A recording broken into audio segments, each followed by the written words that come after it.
Rabbi. How are you? Happy birthday. Handouts? Yes. 65 of them. So 65 of them. People can You're share. definitely cutting this short.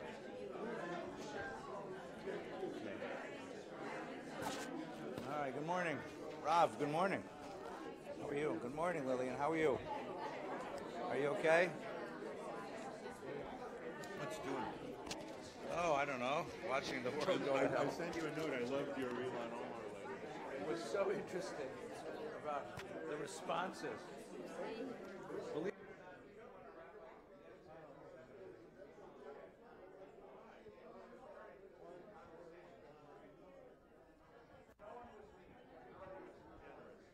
but very interesting. It was balanced. You had Steve King in there. Yep. I thought so. The problem is, Hi, Doug. How are you? Hi, Bridget. How are you?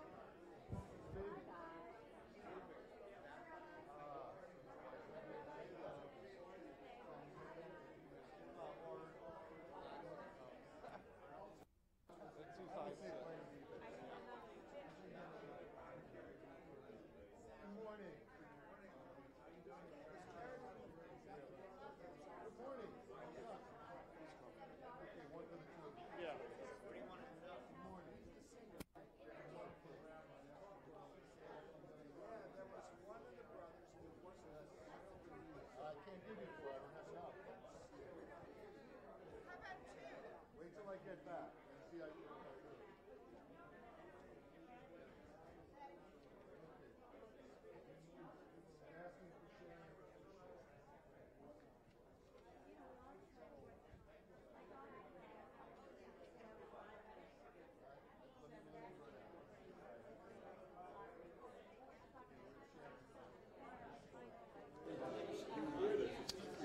All right. Good morning. Good morning.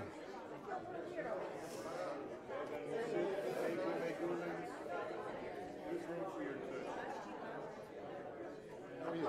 I'm okay. I'm going to call your office. I want to do for my 50th, like a breakfast thing.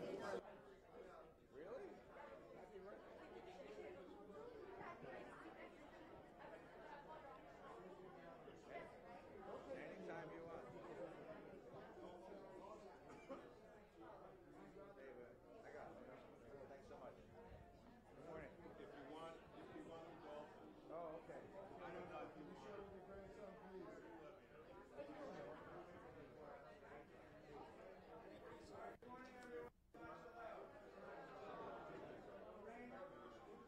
Rain has cleared. The sky is blue.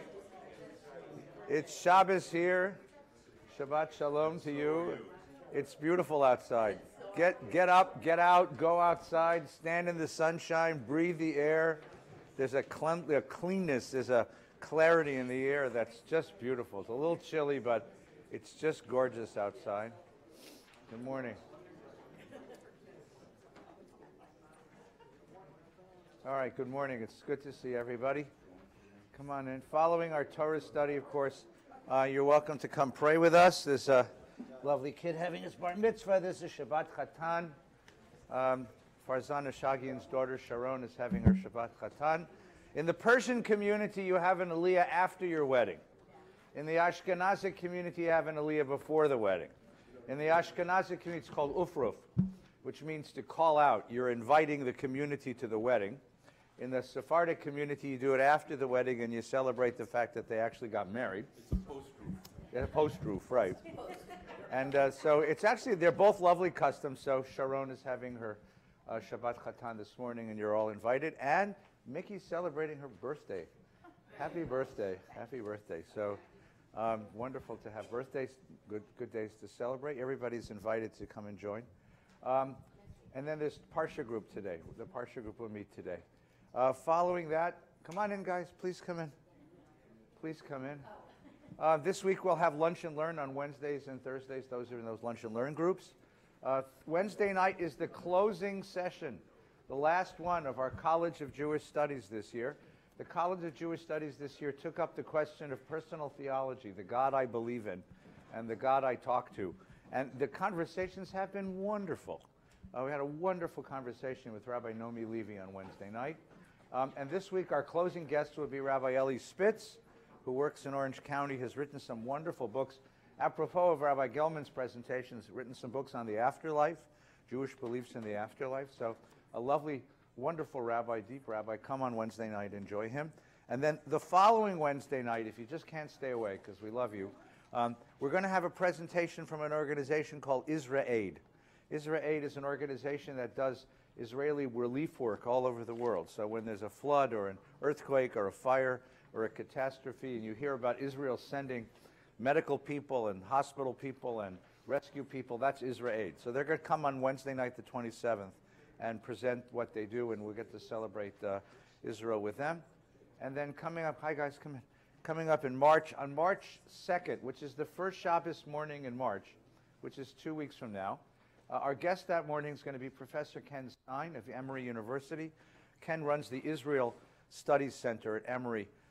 He's a scholar about the Middle East, a scholar about American foreign policy in the Middle East, worked with government as well as in academics, a wonderful teacher. He's going to give us a sense of American foreign policy in the Middle East and what its prospects are.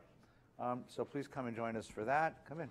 And March 5th, I think it's Tuesday night, Jonathan Greenblatt, who's the leader of ADL, the national ADL guy, will be here.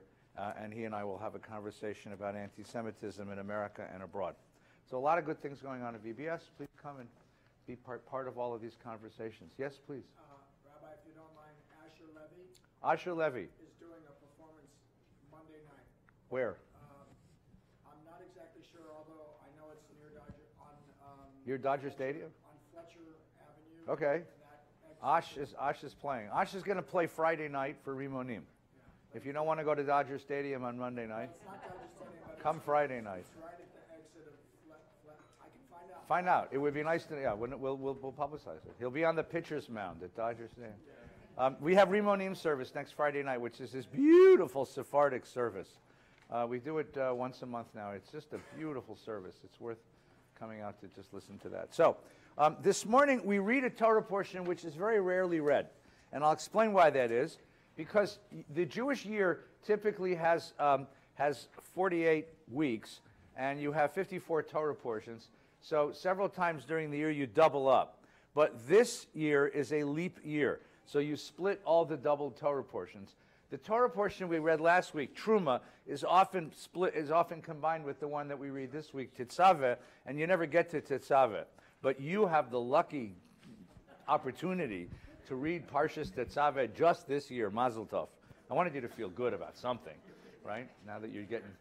So the last week when we looked at it, the Parshas Truma begins with this call, this remarkable commandment, Asuli Mikdash v'shachanti b'tocham. God says to Moshe and to the people of Israel, make me a dwelling in the world, and I will live among you. Make me a dwelling in the world. So the end of the book of Exodus, the last 5 Parshiot, deal with the creation of the first religious institution, a house of God, a place for God to live in the world, a place for people to come and to meet God, to encounter God. And last week we began to talk about what that means. What does it mean to build a place in the world where God might be with us? It's called the tabernacle in the Mishkan in Hebrew. Hi, Michael, come on in. Last week we saw that last week's Torah portion, it has the commandment for bringing the materials for this Mishkan, and then the design, how God wants it built. And I suggested to you that what was so interesting is that you have this long shopping list. This long shopping list of all the things that God wants. And that suggests an interesting idea that somehow material wealth can be elevated to a place of sanctity. If you're going to build a Mishkan, build it out of beautiful stuff. You can take the material wealth of the world and elevate it to a place of sanctity. This week is a parallel conversation. This week is sacred haberdashery. This week is holy tailoring, okay? Anyone here in the shmata business or have parents in the shmata business, this is your parsha. Because this week we're talking about the priests. And and Aaron is going to be the priest. Aaron is really the star of this show today. But the Torah doesn't tell you, make him into a saintly person by giving him these meditations, The Torah doesn't tell you how he's to prepare himself to worship God. The Torah is all about how he's to be dressed, which is kind of interesting when you stop and think about it. And he can't just show up in, jeans and a T-shirt, You don't show up to see God, jeans and a T-shirt. There's a very particular way that he's to be dressed, and that's what the Torah portion is all about. Now that suggests a really interesting idea, at least to me it does, which is he's going to show up as, he's a physical person. He's flesh and blood like all of us. And yet he's going to stand as God's priest, as the community's priest in front of God. So just as last week we elevated material wealth into a sacred habitat for God, this week we're elevating a material person into a sacred persona for God. And the reason he has to be dressed is because the Torah has an interesting idea about what it means to be a body. I mean, again, if I were writing it, I would have written you all the things he needs to meditate on and think about to get himself spiritually ready. But the Torah is not worried about that. It's worried about what he's going to look like. My mother wrote this Torah. You're not going out of the house dressed. You're not offering a sacrifice dress like that, Go back and change, young man, Get your hair cut, right? So what I wanted to talk about today is, the body. How does the Jewish tradition, how does the Torah, and how does the Jewish tradition understand the body? Now, just as last week we saw, there are two sort of extremes. Last week we talked about traditions that saw material wealth as a blessing and traditions that saw material wealth as a curse. Here you're going to find the same thing. You're going to find traditions which deify the body. Think Greek statues. You ever see a Greek statue? You ever see a Greek statue of anybody who wasn't perfect? No fat people in Greece, right? Everybody's buff. Even the women have six-pack abs and muscles on their muscles because the body outwardly is an expression of the worth of the soul inwardly, the deification of the body. And that you have on one side, and on the other side, you have the demonization of the body. This notion that in order to exalt the spirit, you have to repress the body. This idea that the body is unholy, and anything having to do with the body is unholy. From this you get what's called ascetic traditions. Ascetic means traditions that demand that we deny the body. Fasting and sexual celibacy and other kinds of torturing the body, of wearing purposely uncomfortable clothing. There are traditions that deny the body and flagellate the body as a way of exalting the spirit.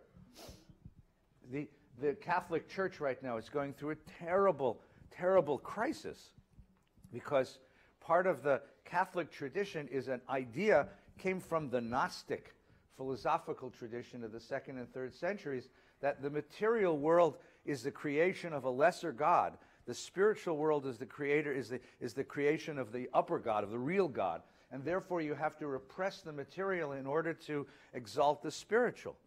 And therefore you have a tradition of celibacy among the priesthood, which right now is giving the Catholic Church tremendous problems. This morning McCarrick was defrocked, which is a big, big deal. It's a very, very public Catholic leader who was defrocked because of his abuse of his office. It's a big, big issue of what happens when you say to flesh and blood human beings, deny yourself. Deny yourself. So the question is, what do you do with the body? In the Torah, we have this image, which is the body can be dressed up and he can become a priest. But how do you create out of the body an instrument of spirituality? And what do you do with all of the urges and desires and impulses of the body? So let's take a look at that question today. Is that okay? So I gave you a sheet, and for those of you who are watching at home on the computer, this should be posted. If it's not, I'm going to read all the sources, and we will get it posted. But if you didn't get it, if you don't have one, we're going to read them out loud, so don't worry. It's a really long one. We're not going to get through all these sources. We'll get through maybe a couple of them. But I thought maybe you'd like to see all of them, because they're just... So this is a selection from the vast corpus of Jewish thinking about the body. And there's a lot of it. Let's begin at the very beginning, shall we? The Lord God made heaven and earth. When the Lord God made heaven and earth, Genesis 2, the beginning of the beginning. when no shrub of the field was yet on earth, no grass of the field had sprouted, because the Lord God had not sent rain on the earth, and there was no man to till the soil. A flow welled up from the ground and watered the surface of the earth. And here's the line. The Lord God formed man from the dust of the earth. He blew into his nostrils the breath of life, nishmat chayim, and man became a living being. What are we made of? No, not only dust. If you were dust, you'd be lying there like dust, right? You're made of two things. What? Dust, schmutz. You are Adam, man, because you come from Adama, the earth. And you are Adom, you are red like the earth. Adam, Adama, earthman, schmutzman. You are walking dirt. Congratulations. Okay? And the only thing that keeps you from being like all the other dirt in the world is nishmat chayim. Not just breath. Whose breath? God's breath. You breathe God's breath. Nishmat chayim. You have God's animating life force inside of you. That's why, we've done this before, that's why the Torah maintains this relationship between divinity and respiration. Respiration is tied to inspiration because it comes from spiritus. Ruach means spirit and wind, right? You have the same idea. The idea that you breathing God all the time. God's name, Yud He Vav He, spells out the name of a breath. It's all God inside of you. So you are walking schmutz, that's one way to look at you, walking dirt, talking dirt, and then at the other hand, you are the incarnation, the physical representation of God's breath in the world. A complex creature. The complexity, that's what's interesting. You hear the complexity here? Which is it? Well, I can't tell you it's this or that. It would be a lot easier if a tradition said, well, you're all good. Everything you are is good. You're wonderful, right? Jean-Jacques Rousseau wrote a book on child rearing because he didn't have any, and he said, children are flowers. Children are pure flowers, rising up from the ground, and all we have to do is nurture them. He never worked in a Jewish summer camp. I tell you, I've told you before, the most vicious beast on this planet is not the Amazon anaconda or the great blue shark or the Alaskan grizzly, right? Or the Bengal tiger. The most vicious beast on the planet is a bunk of fourth-grade girls. Because on first day of camp, they pick one of their own, completely arbitrarily, randomly, and they eat her to death slowly over the course of a summer. That's just kids, right? So but there's this idea that, oh, we're all good. And then there's the other idea, which is we're all junk, we're all awful, we're terrible, we're horrible, we're schmutz. But the Torah says, no, you have both in you. What does it mean then to live that complexity? Now watch one more thing. God plants a garden in the east. I thought it's a lovely thing, a garden, by the way. Just it's an interesting metaphor for a habitat, right? And he placed the man, and he gives them trees to eat. It was trees, give them every tree that was pleasing to the sight and good for food. Now, that's a really interesting statement, right? I know why he has to have good for food, because he has something to eat. Pleasing to the sight? One could make the claim that, therefore, the aesthetics of the world are part of our survival. That beauty is part of the world given to us by God, right? And then God takes the man, puts him in the garden to till it and tend it. We talked about that once before. And God says, of every tree of the garden, eat. The Hebrew is echal tochal, like my bubby would say. Eat. Epis, not even epis. This is more like epis is ironic. This is more commanded. You got to eat. You are commanded to enjoy the physical pleasures of this world. That's a lovely idea. Now that complexity of the human being, let's see how that's reflected in two other sources, right? Two other really interesting sources. So go down to where it says Rashi. You see where it says Rashi? Two sources down. We'll come back to the other one in a minute. Rashi. It says he blew into his nostrils, right? That's the Nishmat Chayim. So Rashi offers a midrash from Breshit Rabbah, which is just delicious. Listen to this. He made him of both earthly and heavenly matter. Earthly, the schmutz, heavenly, the breath, right?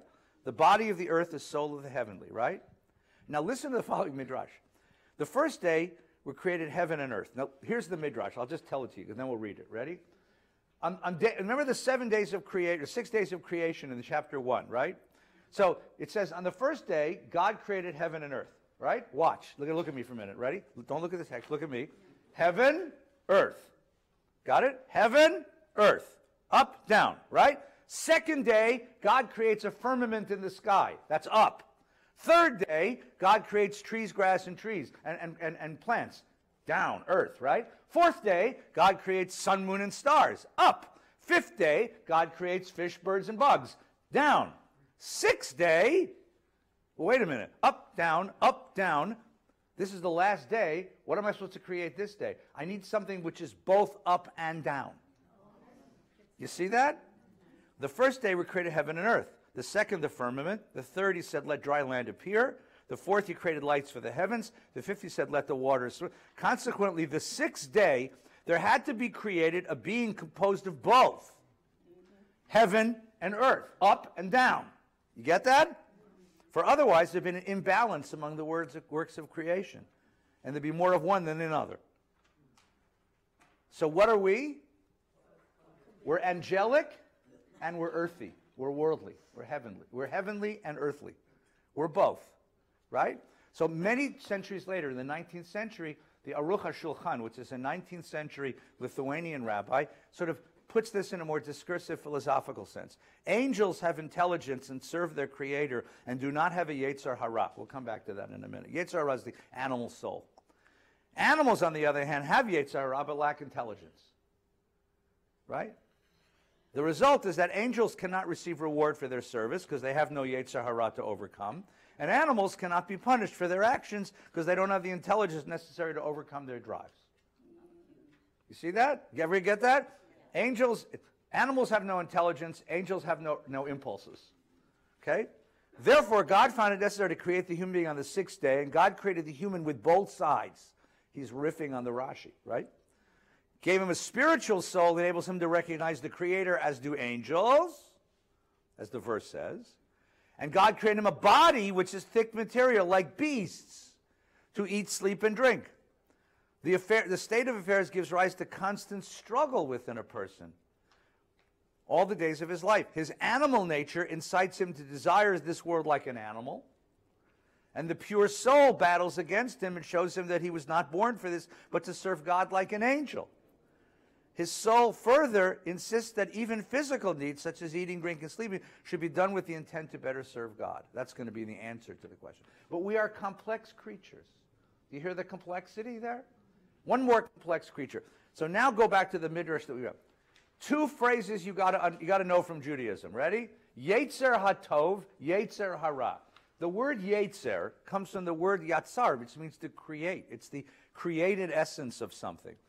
Yetzer HaTov refers to your angelic soul, your reason, your compassion, your empathy, your goodness, your morality, your conscience. Everybody has Yetzer Hara, right? Except a few members of Congress, but that's another problem. Everyone has Yetzer HaTov. Everyone has Yetzer HaTov. Everyone has Yetzer HaTov, right? Yetzer Hara, that's the interesting one. What's Yetzer Hara? Now remember, we are not a dualistic tradition. There's no two gods. Some traditions posit two gods, a good God and an evil God. Zoroastrianism, for example, Gnosticism. But we have one God. So God creates both. So Yetzer HaTov is typically good. Yetzer Hara, what is that? It's not evil. You could say it's the evil impulse. That's how it's translated. But it's not evil. It's libido. It's the animal soul. It's ego. It's more than ego. It's more id. It's id. It's energetic. It's powerful. It drives us. And the question of Yetzer Hara is, do you let it go wild or do you control it? You can't get rid of it. Because you'll see what happens. So, Rabbi Nachman taught in the name of Rav Shmuel, when God says it was good on the first 5 days of creation, that refers to the Yetzer HaTov. But when he says it's very good on the sixth day, when man is created, Vayar Elohim Tov Me'od, God saw it was very good, that's the Yetzer Hara. So they say, how could the Yetzer Hara be Tov Me'od? How can the Yetzer Hara be really good? That would be extraordinary. He says, yes, but without it, no one would build a house, take a spouse, or have children. This is the creative driving force. It's ego, it's libido, it's id, it's the driving force of humanity. It's the Mr. Hyde inside of Dr. Jekyll. You pull Mr. Hyde outside of Dr. Jekyll, what do you end up with? Jello. You know, you end up with a person who has no power, no energy, no drive, no impulse, no push, right? So now they tell this beautiful story. The rabbis got tired of fighting against it because you're always fighting against it. I don't know how many of you have ever been on a diet. Come in, come in. You ever been on a diet? You know what happens? You take the chocolate chip ice cream, you put it at the back of the freezer, you put a 40-pound turkey in front of it. You rope the freezer door with a bunch of bungee cords. You go to the other side of the house with a box of Rye Crisp crackers and a cup of tea. And what happens? It calls to you. I'm here in the freezer. And then you start rationalizing. If I eat it out of the freezer while I'm standing with the freezer door open with a tablespoon, it don't count. If the kids eat it and they leave some and I eat that, that don't count. You know that's Yetzer Hara. That's Yetzer Hara. Okay? Right? That's Yetzer Hara. Right? Men have Yetzer Hara. Women have Yetzer Hara. Right? No. Lovely. Oh, yes. Walk by a shoe store with a woman. See what happens. That's Yetzer Hara. Oh, they're so pretty. Oh, come on. We got to go. Oh, but look. Let's go. But you have them already. You have purple and green and yellow and, right? And then men have the same thing. Men have worse. I mean, men are much worse, right? Ribala, come sit down. It's really dangerous to stand while Torah is being taught. Come on. We got room. We always have room. There's always room for Jews who want to learn Torah. So what happens? The sages decided that we're going to capture and imprison the Yetzer Hara. Let's eliminate it. Let's take it out of the world. Let's stop the battle once and for all. They know how to do it. So they ordered a complete fast for 3 days, whereupon the Yetzer was surrendered to them. They used their magic powers to capture the Yetzer. This is a fun story, right? He came forth from the Holy of Holies like a fiery lion. That's interesting, by the way, that the Yetzer Hara lives in the sacred place. That's an interesting comment on religion. And said to them, the Yetzer says to the rabbis, all right, if you kill me, the world is finished. So they held him for 3 days. They put him in jail for 3 days. And they looked in the whole land of Israel, and there was not a fresh egg to be found. So they said, what do we do? So they punched out his eyes and let him go. Now, I like that. What does that mean? There's not a fresh egg in all of Israel. Because the drive is also the drive that creates. It's the drive that pushes us. You can't destroy it. You got to learn how to live with it. You got to learn how to live with it, right? So how do you learn how to live with it? That's going to be the question. How do you live with the complexity of being a human being that is both angelic and demonic, that is earthly and heavenly, that has a Yetzer HaTov, which is capable of so many good things, and a Yetzer Hara, which is capable of such chaos in the world. So in Pirkei Avot, you have a statement from Akavia ben Machala. He was a contemporary of Hillel. And here's the statement. He says, reflect on 3 things and you'll not come to sin.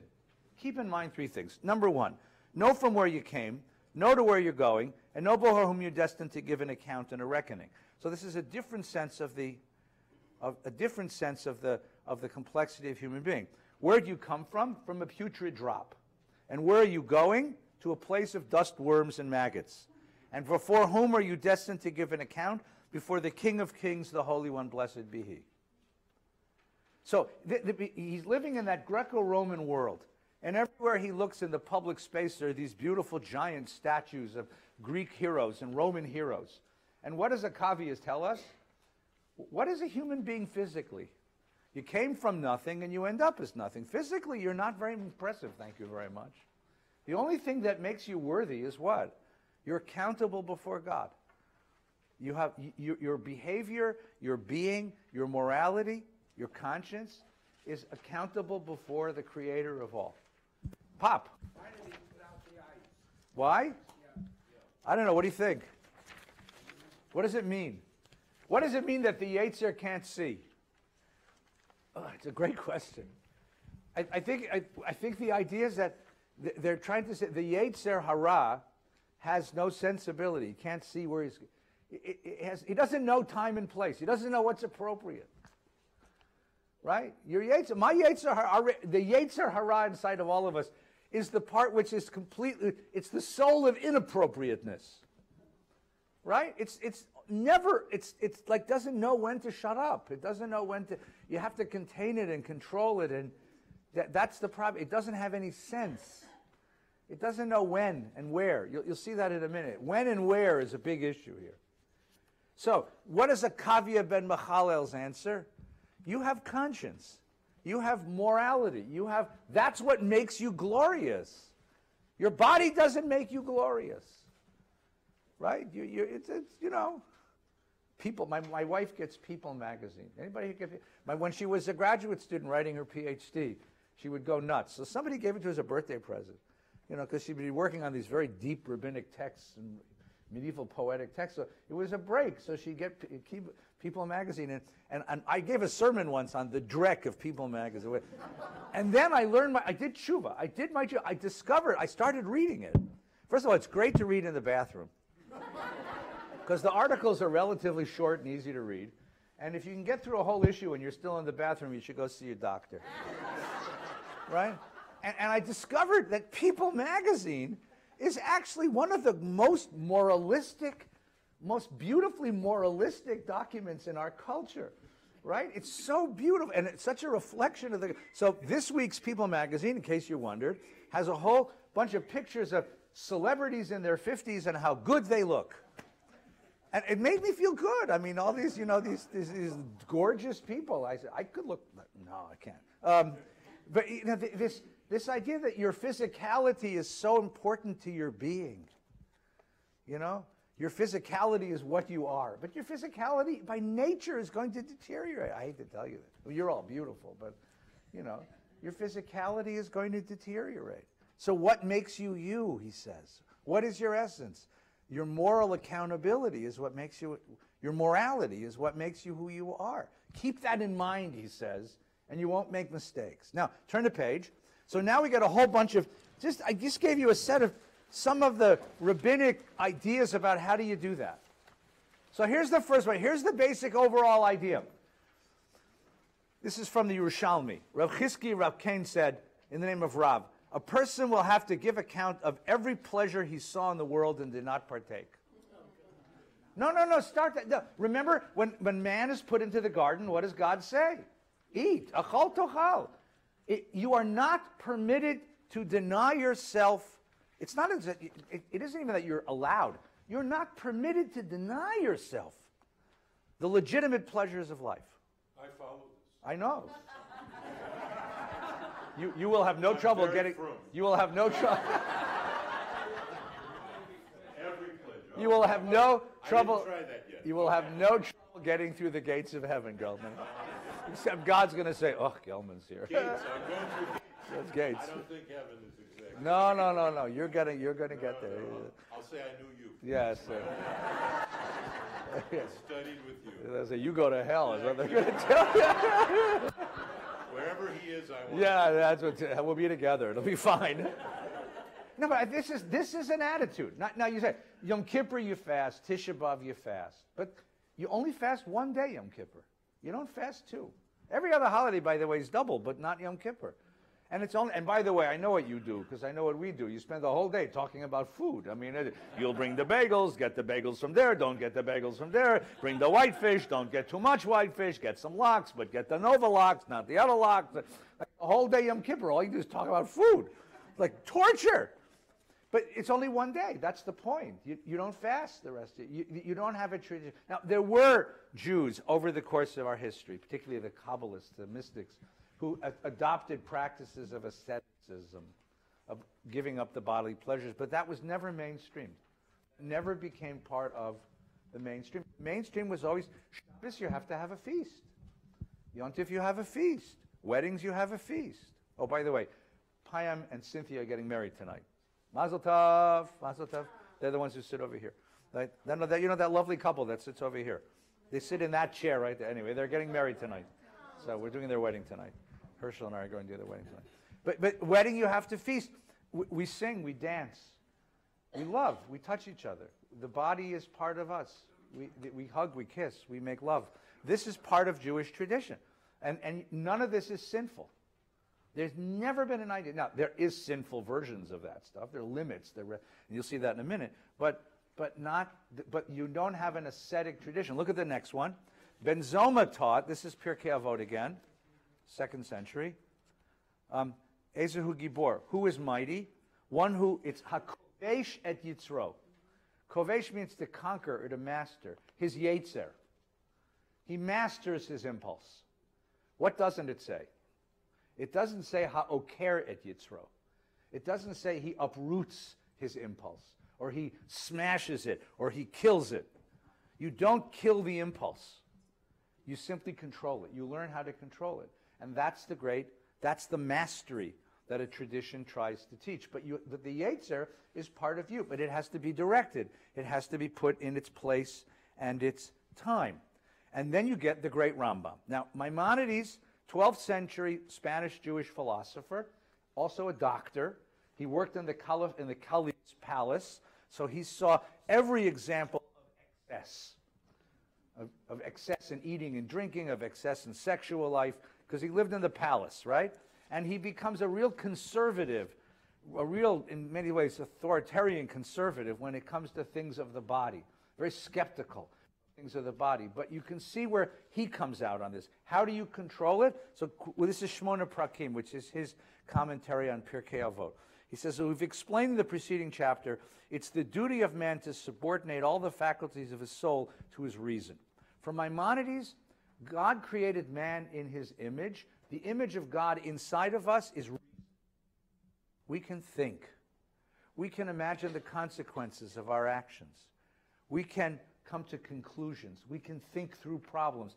That's what makes you divine. Okay? He must keep his mind's eye fixed kindly on one goal, attainment of knowledge of God. Knowledge of God is the great goal of all of human life.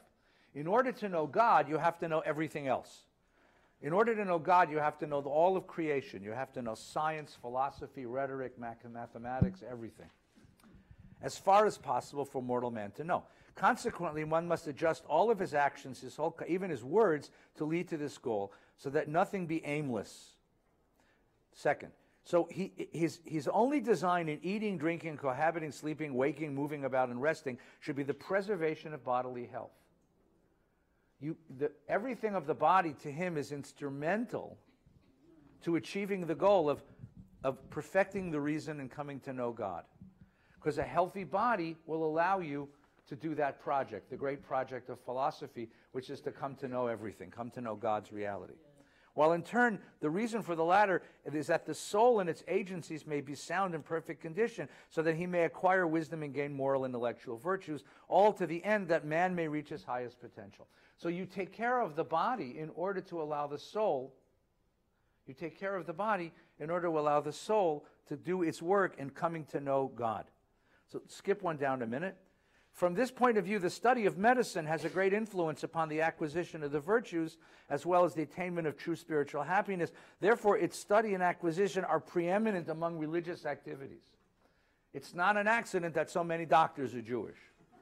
No, he says this. He says, look, if you have a tradition that says the purpose of bodily health is to enable the soul to reach God, then there's something spiritual in medicine. Medicine is a holy occupation.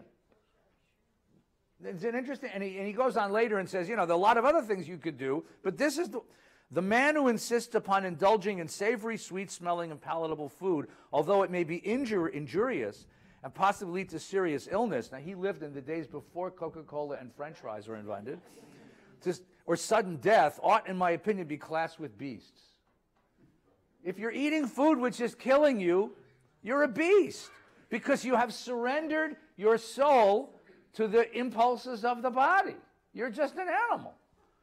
He doesn't pull punches, by the way. I mean, he didn't care. PR, they burned his books when he died, just out of spite. Man acts like a human being only when he eats that which is wholesome, at times avoiding the agreeable and partaking of disagreeable in search of the beneficial.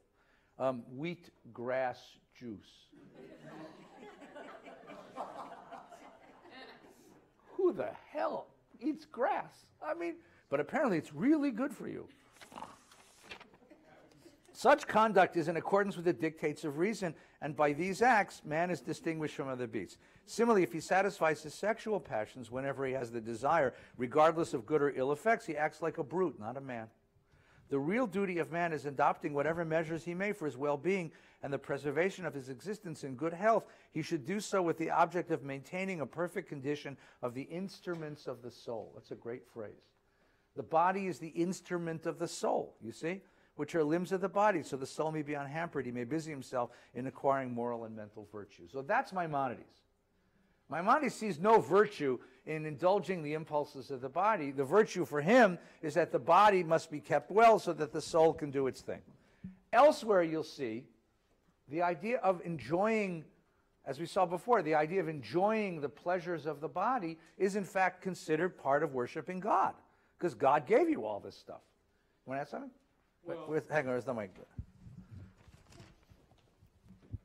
This week, I actually have 2 questions. 2 questions. No, I mean, but they're real questions. I'm listening. Every other week, it's figure out some way to give a speech. Yeah. That's my basic move here. We noticed I that. know that. You know that. This week, it's 2 questions. Do you believe, Yeah. apropos of the Rambam's teaching, Yeah. and the efflorescence of your brilliance, do you believe that Judaism, in its practical iterations, in the form that it presents itself in the world today, produces healthy people, physically healthy people, That's a wonderful. as compared No, I get it. to other religious traditions? One could just take the Yogan tradition of Hindus, and particularly one would expect that if Judaism was a serious religious teaching indicated, as you say, to improve our health spiritually and physically, that the most pious elements of Judaism would be physical specimens of health. Now, I ask you, only because I've never seen a yeshiva, I've never seen yeshiva guys, when you pass there, do you say, these guys are ripped? Do you say, what tremendous, healthy specimens there are? My friend, my dear friend Moshe Tendler, the Rosh Yeshiva of Yeshiva University, son-in-law of the great posek Moshe Feinstein, right, once explained to me, because I asked him what I ask you. I said, why didn't your father-in-law issue an Isur against smoking? Why didn't he say, if you're in a yeshiva, particularly one that comes from the Lithuanian tradition, if you're in a yeshiva, you can't smoke. It violates a million million laws, right. Isurim. Right. And he said, my father-in-law would not do it. Yeah. And no Orthodox authority has ever issued an Isur on smoking. Why not? Because he brought up the teaching of Meir in the Gemara, just as it is a mitzvah to teach what can be learned, so too it is also a mitzvah not to teach what cannot be learned. He was afraid of losing his authority, because if he condemned it, they would still smoke, and then they wouldn't listen to him on other things. So it is something that I am constantly perplexed by. Yeah. Because I so admire the yeshiva tradition. I was the product of it. I have many Orthodox friends who call me, like Tendler calls me, his favorite shagets. And and I have deep, dear friendships there. That's a compliment. And it is. He called me Rabbi Gelman in front of his students. Really? Yeah. And there was like chaos. Chaos. Moshe Meiselman, the Yeah. nephew of the Rav, Yeah. dedicated the book on women in Jewish law to me, and they wouldn't let him do it. So I have lots of friends, and I came from it. And one of the reasons I left it, Yeah. aside from Yeah. Yetzer issues about mushu pork, aside from that, one of the reasons I left that tradition Yeah. is that I didn't see it promoting health. All right, And so I ask you, That's a great question. It's a wonderful. Let's take up the question. does Judaism, Yeah, first of all, there's a very funny joke about that. You know the funny joke about that? There was a Rav who gave an Isur on smoking. There was a great Orthodox post, a great Orthodox lawgiver who said smoking is treif. So what happened? The Reform didn't pay attention because they don't observe halacha anyway.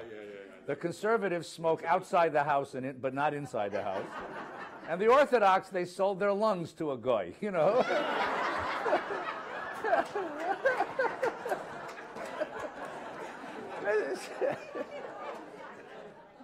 I think you're right. I'm not arguing. No, I think, the development of a religious tradition, of a religious culture. Let's talk about that a second. Look at the development of a religious culture. What goes into the development of a religious culture? You have certain directives that come from a tradition, ideals, principles, ethics that come from a tradition that come from on high. And then you have folk traditions that seep in. And I think that the yeshiva world is a product of the meeting of those both things. You have traditions that come, like this Maimonides text, which would indicate that there ought to be a pretty rigorous phys ed program in every yeshiva, because it's true. If you're taking care of yourself, you think more clearly, right? But then you have folk traditions, and the folk traditions suppress the body. The folk traditions were largely ascetic. The folk traditions came from Eastern Europe, where there wasn't a tradition of bodily health, and we adopted, and those traditions seeped in, and that's what you see in those. That's what you see as the meeting in that religious culture. Then you get, but what's interesting is then you get a Zionist response to that. yes, you do. And the Zionist response, the Zionist revolution, was to throw off the whole spiritual project and take up the physical project. And you end up with a caricature on the other side. This buff, macho, masculine, beach volleyball playing Israeli who doesn't know what Shabbos is, who lost the spiritual but brought back the physical because he didn't know where the revolution was. And I think that we're trying to figure this out. And I think you're right by that. I mean, that's how I interpret it. Religious cultures are complicated. I want to show at least what the mainstream said, okay? And this idea of the complexity of the human being and how you manage it. Sherry, please. What I think is fascinating that Yeah. you've brought up is that no one, if I said tikkun olam is a Jewish value, everybody in the room would say, absolutely. Social justice, I'm practicing social justice, I'm Jewish. If I said wellness and spirituality is a Jewish value, there would be a debate in the room, right? To be taking care of yourself, but yet this is warp and woof of our tradition. Yeah. Long before, I mean, not long before, but in parallel to tikkun olam. Yeah. And it's what we sort of adopted. Right. And the question I have is, we seem to adopt the things we do want to do, and the things we don't want to do, we seem to let go of. No, the first part, you're absolutely correct. The second part, it's not what we do want and do. Here's what it is. Again, you have a religious culture which is mediated and affected and modified by the culture in which it sits, okay? Hasidic culture of Eastern Europe and the yeshiva, Litvish yeshiva of Eastern Europe took on the asceticism of Eastern European Christianity. Right? The idea that the person is ruchani or gashmi, and gashmi means physical, and gashmius was considered to be low, and it had to be repressed. There are streams within the Kabbalah that repress the body, and that plus the sort of strict, what we would call Puritanism of Eastern European Christianity seeps into Eastern European culture. Plus, it was poverty. There's nothing to eat. You had no vegetables. right? You don't eat vegetables in Eastern Europe, even to this day. Potatoes are a vegetable, right? You don't have that's what affects the religious culture. Now, we move to America. In America, you have a culture of physical wellness. And slowly that begins seeping into our culture. So now, if you were to say to us, is physical wellness a religious obligation for Jews? Most of us would say, yeah. And most of it... They wouldn't think it's a Jewish value. They would think it's something that American culture put upon Judaism. Well, see, I'll give you the best example. The best example is you come to synagogue and you sit for 3 hours. Like as if you don't have a body. High holidays are the worst. I mean, God knows. I would love to leave my body at home and just send my spirit to shul. Because, how can you sit that long, And I say, please rise. And you hear this, oh. You should come stand on the bima someday. VBS are like this. Like goes, oh, But you're right. It would be really nice. Is to break the service in the middle and do a half an hour of yoga. It'd be a hell of a lot better for our repentance life. No, you should. I mean, I think that we have assimilated certain things that are positive, and we have assimilated certain things that are negative, and that's one of the assimilations. We assimilated into our tradition an antibody tradition, but I want to show you the original. No, I'm sorry. That's a beautiful comment. I want to show you the original. I want to get to sex in a minute, so you really want to ask questions? It's either you or sex. All right, sex it is. Turn to the next page. Somehow I knew that would work. I want to talk about, so anyone under the age of 20 here? Oh, good, okay. Sexuality. So if eating, drinking, sleeping, other kinds of things, doctor visits. By the way, there is a tradition, I gave it to you here. You're not permitted to live in a town without a doctor. So one could, if one wanted to, give a sermon about the religious imperative of medical care and whether medical care is a right or a privilege. I don't want to give that sermon because it's politically dangerous, but you're not allowed to live in a town without a doctor. Just think about that for a minute, okay? Now, sexuality, of course, is the place where physicality, on the one hand, comes closest to spirituality. On the other hand, it's the most radical form of physicality. What does the tradition say about sexuality, about our own sexual behavior? Is sexual joy a mitzvah? Or is it procreation and nothing else? You're going to find a wide range of opinions in the Jewish tradition. Some very, very ascetic traditions that put down sexuality, some grossly misogynistic traditions against women.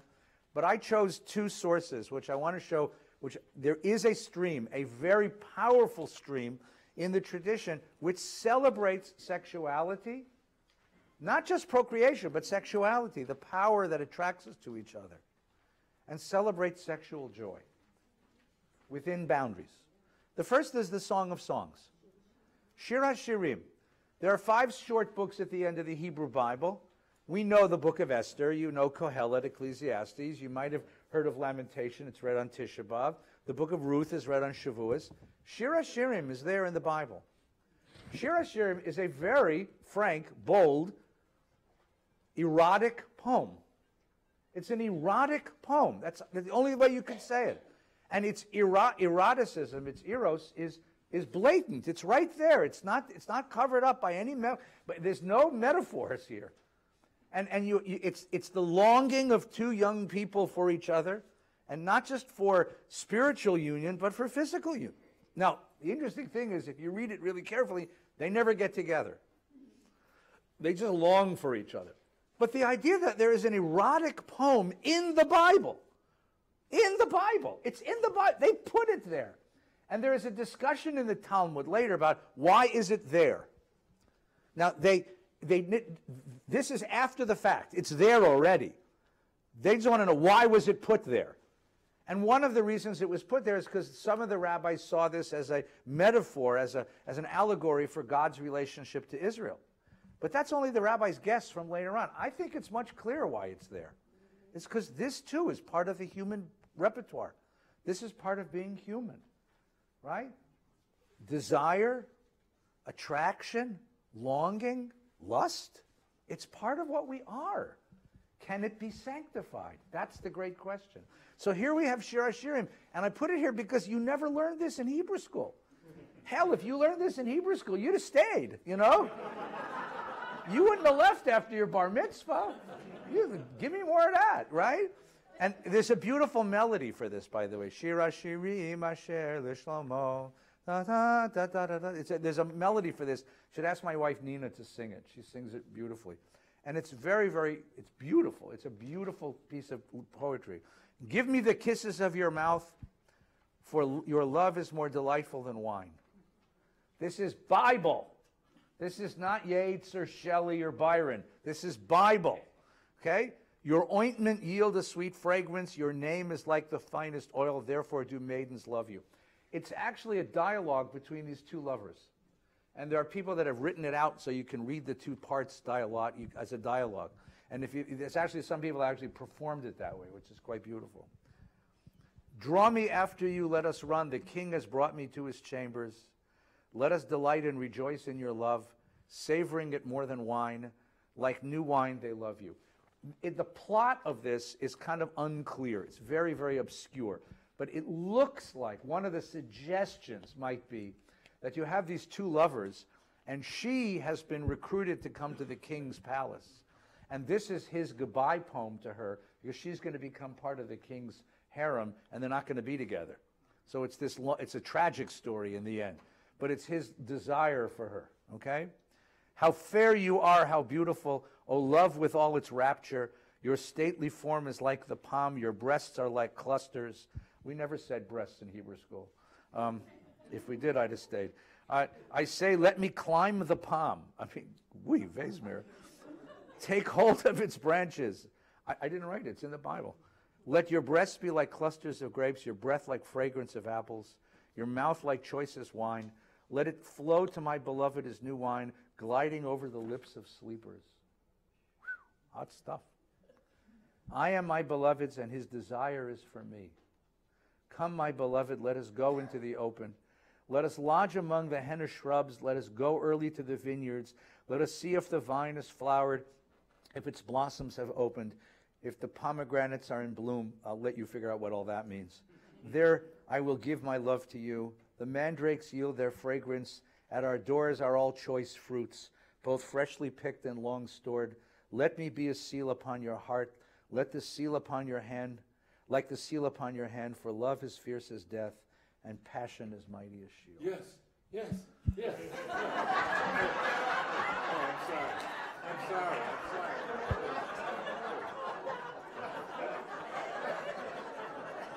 You're supposed to say, I'll have what she said. yes, right. I was going to say, oh God, oh God, oh God, right. Greatest line in movies. Yes. Apparently it was ad-lib too.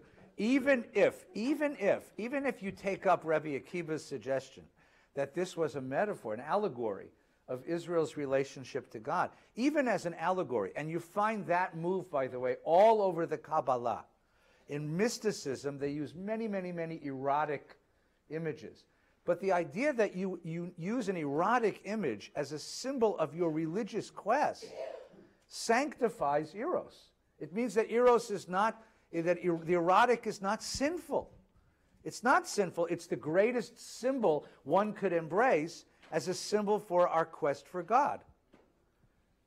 So the Kabbalah, even as an allegory, it's still an affirmation of our physicality and the holiness of physicality.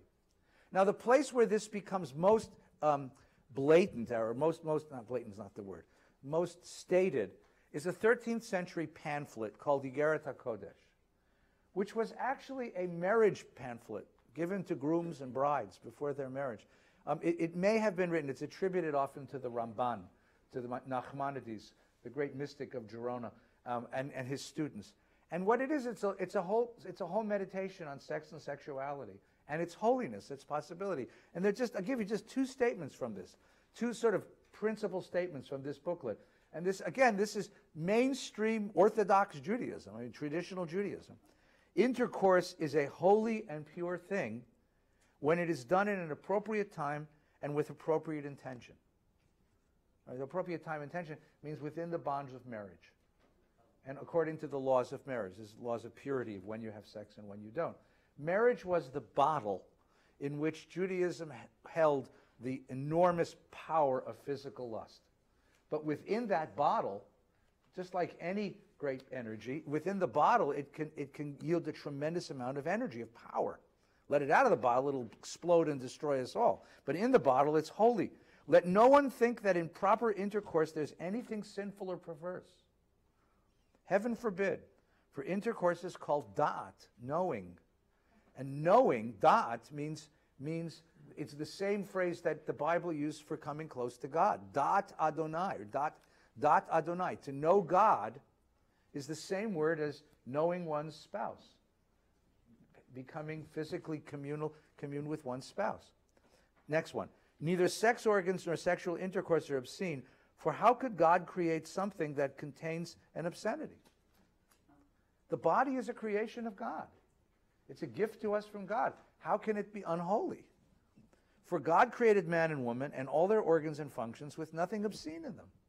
We believe that God created nothing containing ugliness or obscenity. So the Igeret HaKodesh goes on to talk about how one sanctifies the sex act. What you're thinking about, how you look upon each other, how you pleasure each other. And it even has some instructions about how the man is supposed to approach his wife and touch her and these kinds of... It's a very frank book because it understands that this is part of the repertoire of human being and it can be sanctified. And this is not the only opinion in Jewish life. I understand that. But this is one of the powerful mainstream opinions within Jewish life. Now, alongside that is another tradition, which you all know from your observations, called tzniut, which is called modesty. You might notice that Orthodox women dress in a fashion slightly more conservative than the rest of the world. Okay? Sometimes much more conservative than the rest of the world. Now, that comes from an idea of tzniut, of modesty. Okay? And it begins already in the rabbinic tradition and flowers during the Middle Ages. And it has it ebbs and flows. There are times when it's very, very profound and very puritanical and very severe, and times when during the ages of the Jewish people when it became much more loose, when women could wear different kinds of clothes. Just to give you a sense of what its rationale is and how it thinks about it, right? So in Midrash Tanchuma, which is a 5th century Midrash, you have Moshe is told, carve yourself new tablets for the law.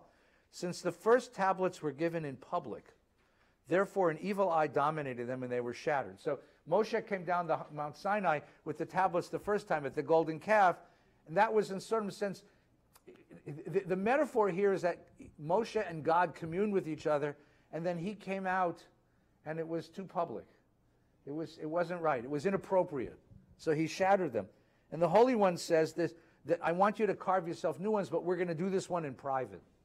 That communion with God should be private. And they take this as a metaphor for a woman exposing her body. Right? There's nothing more beautiful than tzniut, than modesty. As it is said, what does God demand of you? But to do justice, to love kindness, and to walk modestly. So Talmud Brachot now spells it out. Rabbi Yitzchak taught, an exposed handbreadth of a woman's body constitutes nakedness. Okay? So this much. Right? You have to cover yourself so that not more than a hand's breadth of the woman's flesh is exposed in the public space. Anyone who gazes upon... Now there's another opinion. Each of these are separate opinions. I just gave them one at a time. Anyone who gazes upon a woman's little finger is considered as if he gazed upon her nakedness. If his intentions are impure, it makes no difference where he looks or how much is exposed, even less than a handbreadth. Now, so Rabbi Yitzchak says, a woman should not expose more than a handbreadth. That's wrong. You shouldn't see that. Then the next rabbi comes along and says, it's not what she exposes. It's not the woman. It's the man. It's what his intentions are.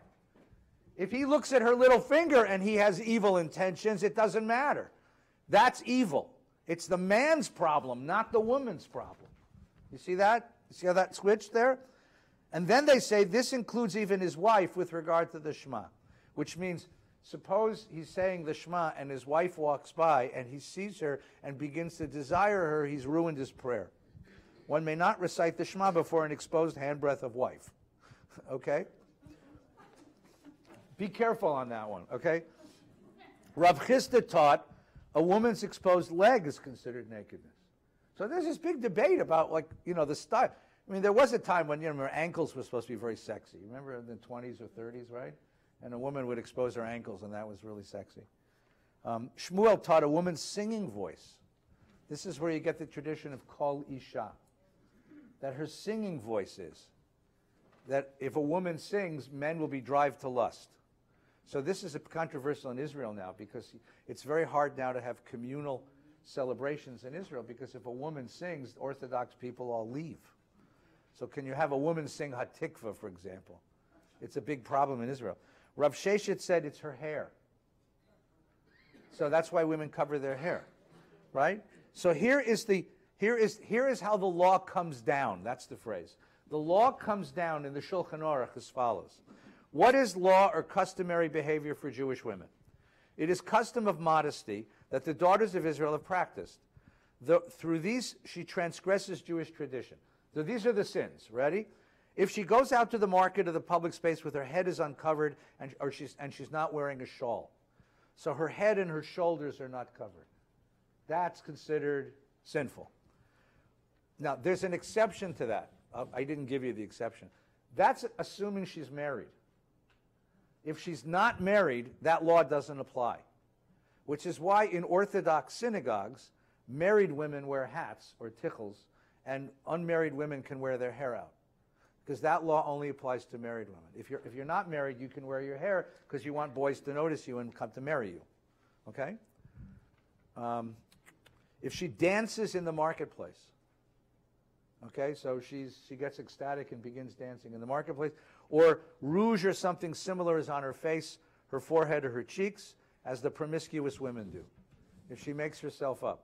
Or she's dancing in the market and shows her arms to people. Or she was flirting with young men. Be careful of that. Or she was asking for sex in a loud voice from her husband so the neighbors can hear her speaking about sexual matters. You live in an apartment, and the walls are thin, and she says, Charles, tonight, that's good. All right. Or she was cursing her father or husband in front of her husband, or she curses her husband to his face. These are all sins for Jewish women, okay? So then I found there's a new book that came out just recently from an Orthodox teacher who explains a rationale for this in modern. This is a brand new book. And this is a woman who teaches at, I think, at Torah College in New York. She says, women who see tzniut, that's modesty, these laws of modesty, as an injunction to cover up and hide themselves, miss the point entirely. Tzniut is meant to de-emphasize the physical in order to allow the intellectual and spiritual aspects of oneself to shine through. Once women understand this, tzniut becomes a tool and an advantage rather than a restrictive element in their lives. Psychologist Mary Pfeiffer speaks about a protected space in which women can grow and develop a strong sense of self. Halakha provides just such a space. So a place where a woman is protected from the male gaze, from men looking at her and judging her by her looks and her body, which would give her the opportunity to grow as a person. That's the reason for tzniut. And I read that, and I found that a little compelling, actually, because I see what kids wear to shul for bat mitzvahs. And I always wonder, is that young woman who is blessed with a beautiful body, but she's only 13 years old, or 14 years old, and men are looking at her, what is that doing to her sense of herself? How is her sense of self being warped by the way men, much older men, are looking at her? She doesn't know she's sending that message because she's just wearing what other people have told her is fashionable. But perhaps if we dressed her in a different fashion, she wouldn't have to feel uncomfortable. She wouldn't feel like that's the measure of her selfhood. Right? That's the measure of her selfhood. It's a very interesting, it's an interesting idea because it's a feminist argument for an orthodox practice. You see how that works? And in some ways, I found that somewhat compelling. I wonder if you do as well. Jeff? I wrote about this to you, and I want to ask about the question of music as an element of spirituality. Yeah. And kol isha. Yeah. it seems... Chol Isha is that idea that women's voices are unmodest. That part of modesty is not just covering the body, but repressing the woman's voice. You can't have a woman singing in public. Go ahead. We as a synagogue invest a lot of time and effort into the element of spirituality through music. We try. We do, and we do a good job of that. Thank you. But the point is that when, it can't be just intellectual. There's something more. We recognize that, and then how the hell does somebody deny that to women? It's a frustrating thing about the Orthodox that I cannot process. Yeah. Well, again, like all things, I would urge you to ask a rabbi of that ilk to explain it to you. I can tell you that there is, within many Orthodox communities now, a revolt going on. And the revolt is against this, against the silencing of women's voices in prayer. And you have minyanim, sometimes in the basement of the shul, entirely of women. So within that context, the woman is allowed to sing out loud. And within that context, a woman is allowed to lead prayer. And within that context, a woman is allowed to read from the Torah. And you have rabbis upstairs, male rabbis upstairs, who have permitted the women of the community to gather, as it were, downstairs, right? And have a women's minyan precisely for this. Precisely for the assertion of their own spirituality within a context that's permitted in strict halakha. And there is a big controversy about whether this is permitted or not within the Orthodox rabbinate. There's some Orthodox rabbis, some Orthodox great scholar poskim who object to this mightily because it unleashes certain forces that they can see are going to be difficult to control. And there are other rabbis who understand that it's time for women to have a voice, and if you can do it within the bounds of halakha, within the bounds of strict law, this should be done. So there is a revolt going on. There is at least a conversation. You know, there's a rather vociferous conversation. I always wondered what happens in the household of that very Orthodox posek who condemned it, what his wife had to say when she read the tshuva. I mean, I can imagine her saying to him, "You don't know what you're writing about," right? I mean, so I wonder how that works. So that's. I mean, I've had conversations with friends of mine who say, in the households, these have been very interesting conversations. So this is going on now. There is a conversation precisely in that direction. So I want to just stop. I'll get questions in a minute. Just I want to summarize where we are. We started with this idea of the complexity of the human being. And we saw the complexity on two dimensions, right? One is earthly and heavenly, material and spiritual, angelic and worldly, okay? The other complexity is the complexity of the human personality, which is divided between Yetzer HaTov and Yetzer HaRa. Those parts of us which are transcendent and angelic and empathetic and, you know, and giving, and Yetzer HaRa, which is the libido, the id, animal soul, desire, lusts, jealousies, greeds, all these kinds of things. And the implication that we have to learn to live with that complexity. And then we saw some of the solutions that the rabbis offered for that complexity. One of them is Akavia ben Machalal's idea, which is, just remember that the body is an ethereal thing. It's going to go through the world. It's your soul, it's your morality that matters. The Rambam, who said the body is completely instrumental to the work of the soul. The Jerusalem Talmud, which said, no, enjoying the pleasures of life is God's commandment. Go enjoy them. Don't break the law, but within the bounds of law, there's a lot of pleasure to be had in this world, right? And then the Pirkei Avot's idea, which is that you have to control your Yetzer, but not let go of it, because it's precious to us. So there is this struggle within the law, within the tradition, of how to deal with that complexity. How to deal with that complexity. And one of the most, I think, interesting, Rabbi Gelman's comment about how we seem to have left that behind. We seem to have left that behind and adopted a sort of ascetic, a body-denying tradition. But that doesn't seem to square well with what's really written in the tradition. And then you see, in the case of sexuality, a celebration of sexual joy within the bonds of marriage, within the bonds of responsibility, within the bonds of protecting the dignity of the partners, but within the bonds of the protected dignity of the partners, the tradition is sexual play and sexual joy is mitzvah. It's sanctified. It's kiddushin. It's holy. The word for marriage is kiddushin. It's holiness. That's because it's transcending the self to connect with another human being. It's giving oneself over to the joy of bonding. And then you have Igeret HaKodesh, which tells you how to do it. And there's all these instructions and stuff. At the same time, you have this tradition of modesty, which says, okay, but in the public space, one has to remain modest. And by the way, there's a whole set of laws of modesty for men. I just gave you the women's one because that's where you see it.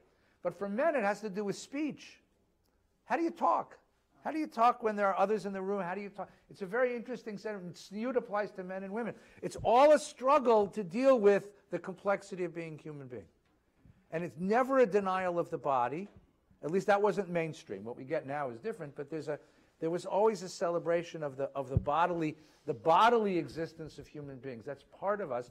And an effort to do what we saw at the very beginning here, which is to find the holy, to create holy things, holy moments, holy expressions of the body's impulses. How do you create holiness out of the body's impulses? The word for marriage in Hebrew is kiddushin, which means holiness. Holiness out of sexual union. How do you do that? How do you create holiness out of food and drink? How do you create holiness out of money? How do you create holiness out of physicality? That's the great conviction of the tradition. It can be done. That's what halacha is supposed to be guiding us to do. Okay, that's where we are so far. Let's get a few questions, okay?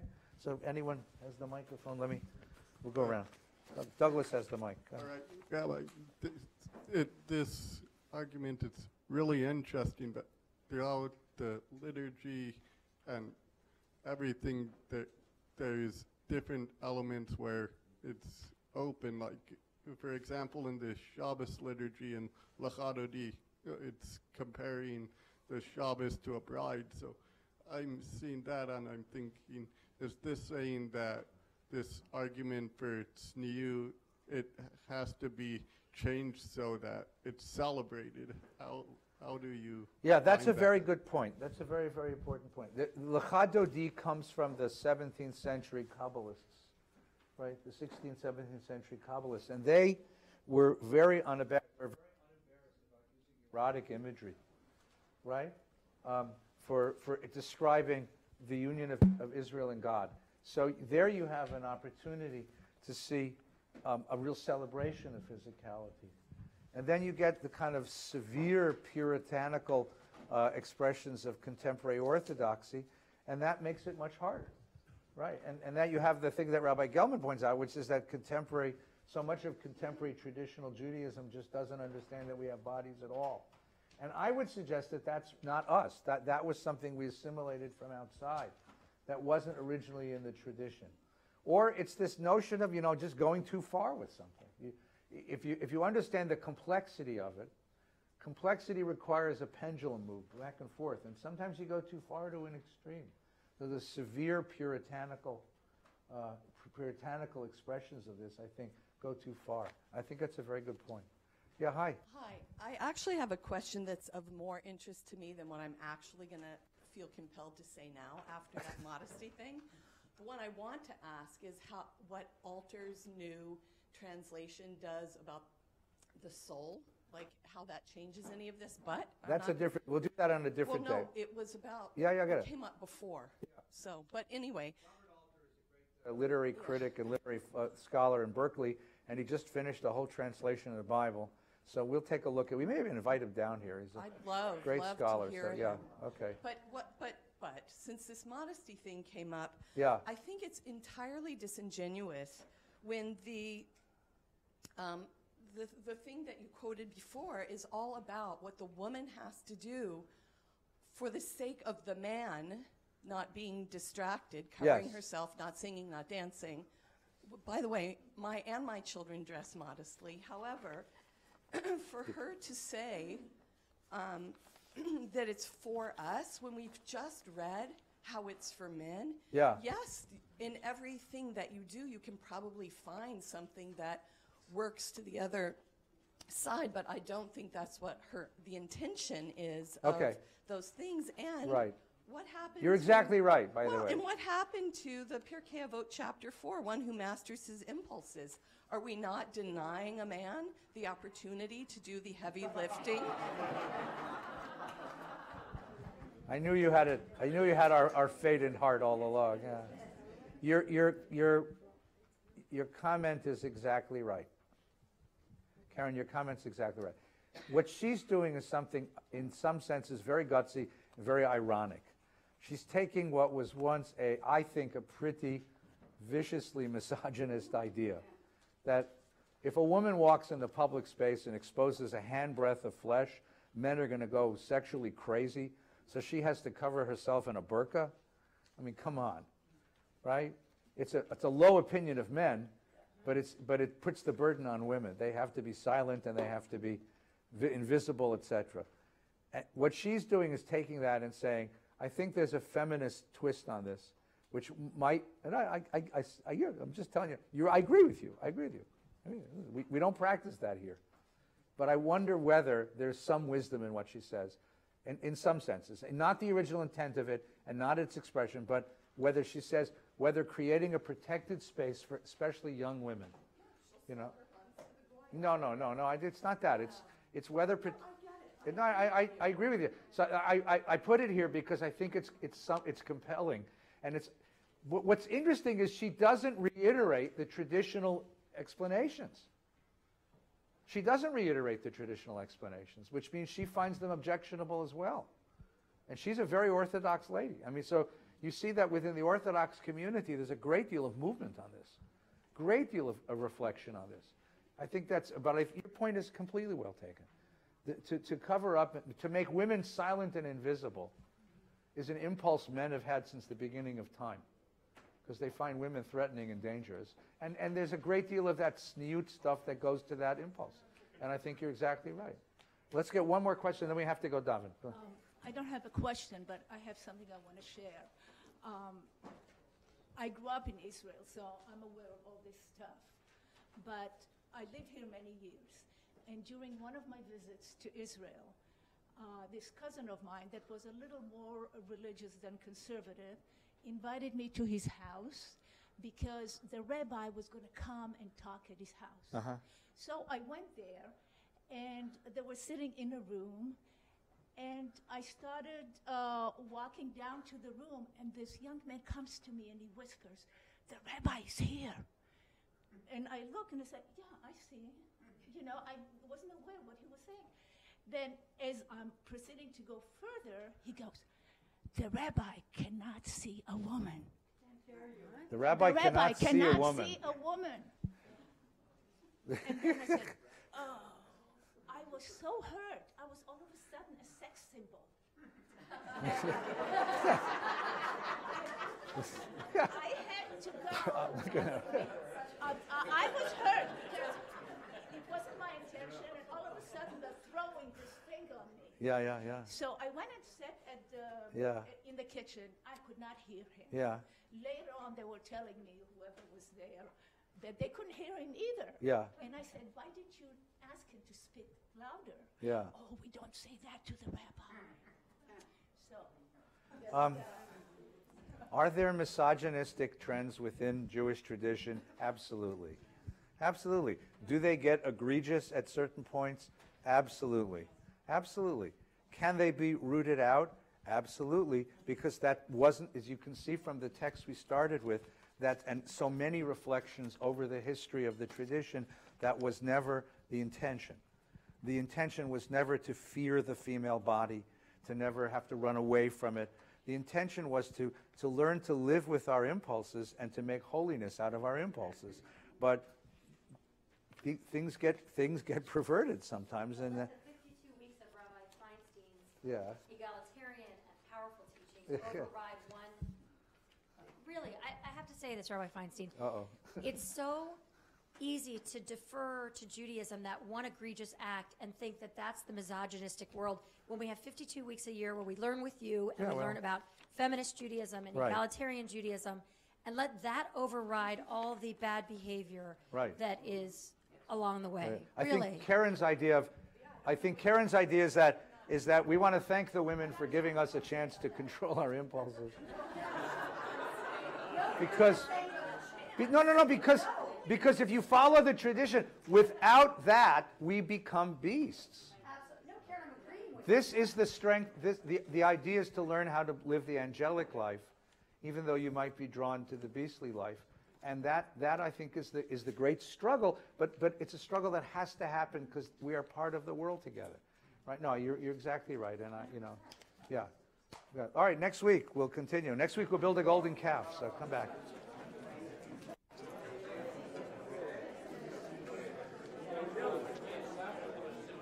As usual. Excellent. Interesting stuff. And you know what? They're handing out these Oh God, I hope they. worksheets.